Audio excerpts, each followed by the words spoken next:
Star Wars 7x7 episode 1804 today. More reveals on Jedi Fallen Order. This time it's the cover story from Game Informer magazine, one of the big publications in the industry, and we're going to tell you the top 7 takeaways from this particular cover story. Let's go.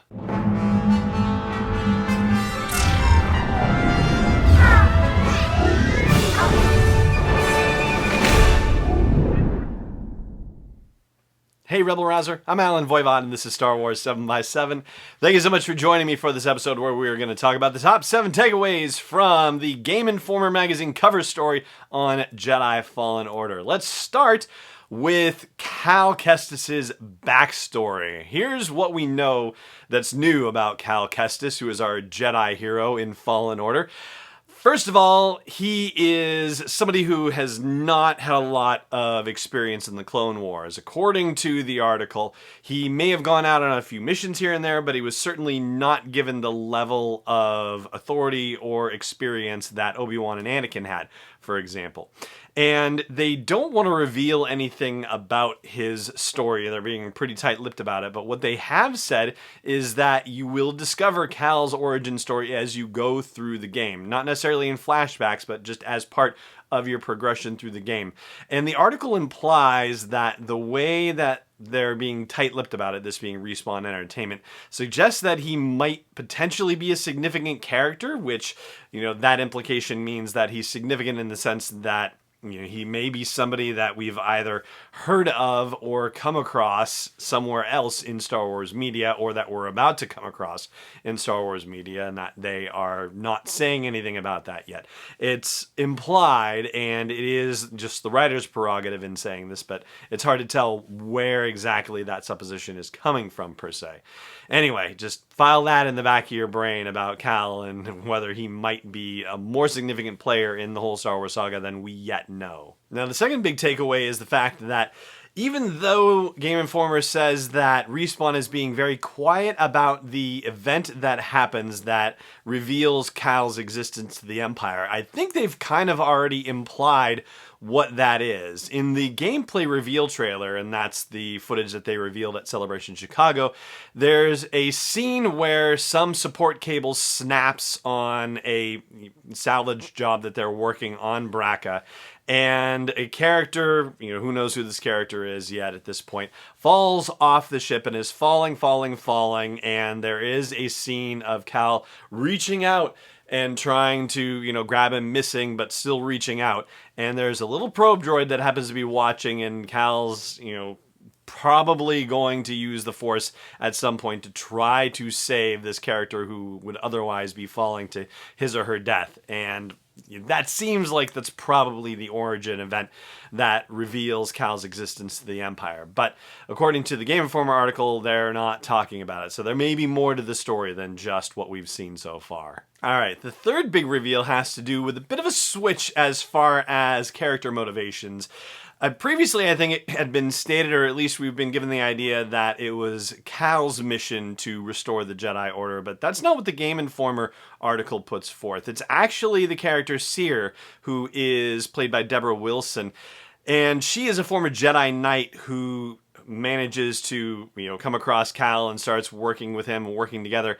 And although Cal is, I guess, very skeptical at some point of the idea of restoring the Jedi Order, that's what Seer wants to do, and she agrees to complete Cal's Jedi training in exchange for him helping her with his mission. And the article basically implies that, this is a good deal for Cal because he's going to need, every skill he has to be able to survive in this new and dangerous world. And so learning more about his Force abilities, that seems like a no-brainer.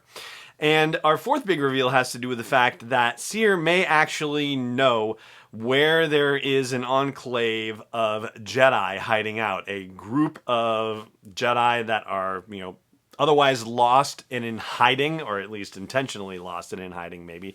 And that is described as the game's MacGuffin, i.e. it's the thing that everybody is searching for, looking for, trying to find. And, whether she actually knows of a group of Jedi that's out in hiding somewhere, well, again, the article says that Respawn wants to keep the lid on that one. But that's the first time that I'd heard any suggestion of a large group of Jedi hiding out anywhere in relation to this game, and even in general. I mean, I don't think I've heard that expressed in any Star Wars media at all for a post-Order 66 world. Just that, some Jedi here and there scattered to the winds and that they are being hunted down by Darth Vader and the Inquisitorius. But as far as whether anyone is significantly massed together, that's brand new. All right, moving on to the fifth big reveal. That would be related to the Stinger Mantis. And it's sort of a reveal, not reveal, if you will, because there's no image of the Stinger Mantis in the Game Informer article itself. We've seen what are presumably little snippets of it on the gameplay footage reveal from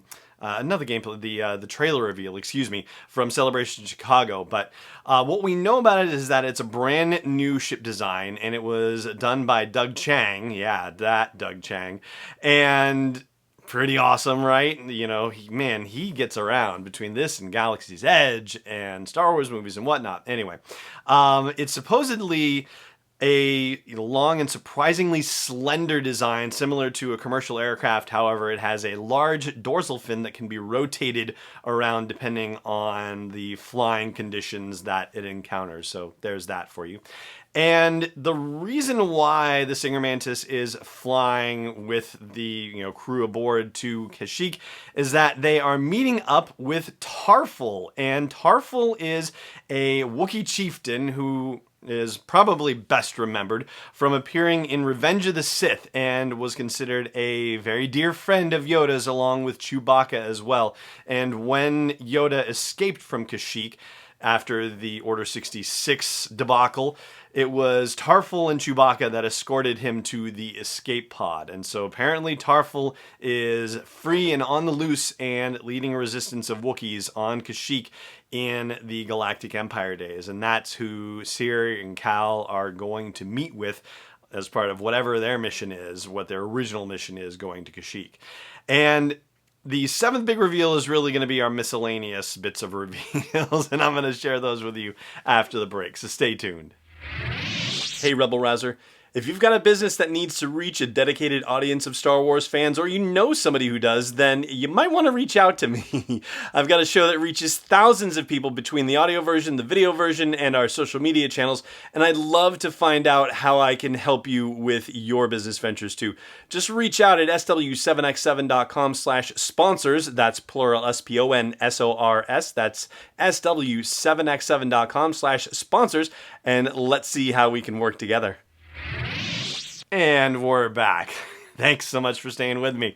So we find out that the BD droid, like the little guy that rides along with Cal, they are rare now because their manufacturer went out of business a long time ago. And so that's why you don't see too many of them kicking around the galaxy now.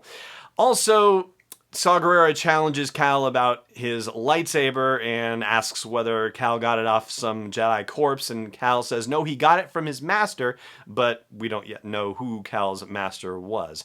Additionally, the article says that as part of the game and being able to customize things in the game, you'll actually be able to customize your lightsaber as well.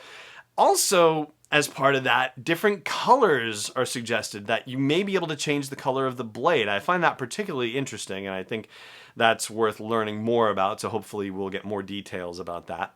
And last but not least, the character of Grease Dritus, who is the pilot of the Stinger Mantis, and who is described by the article, or in the article, as being inspired by a cross between John C. Reilly and Mr. Furley from Three's Company. That seems like a very interesting combination of people, so I'm very much looking forward to seeing how that character shapes up when we actually get to see him in Jedi Fallen Order. But for now, that's going to do it for the reveals from the Game Informer cover story on Jedi Fallen Order, and for this episode as well. Thank you so much for joining me for it, as always, and may the Force be with you, wherever in the world you may be. This podcast is not endorsed or sponsored yet by Lucasfilm Limited, Disney, or 20th Century Fox. It is intended for entertainment and information purposes only. Star Wars, the Star Wars logo, all names and pictures of Star Wars characters, vehicles, and any other related Star Wars items are registered trademarks and/or copyrights of Lucasfilm Limited or their respective trademark and copyright holders. May the Force be with them. All original content is copyright 2019 by Star Wars 7x7. We hope you love it.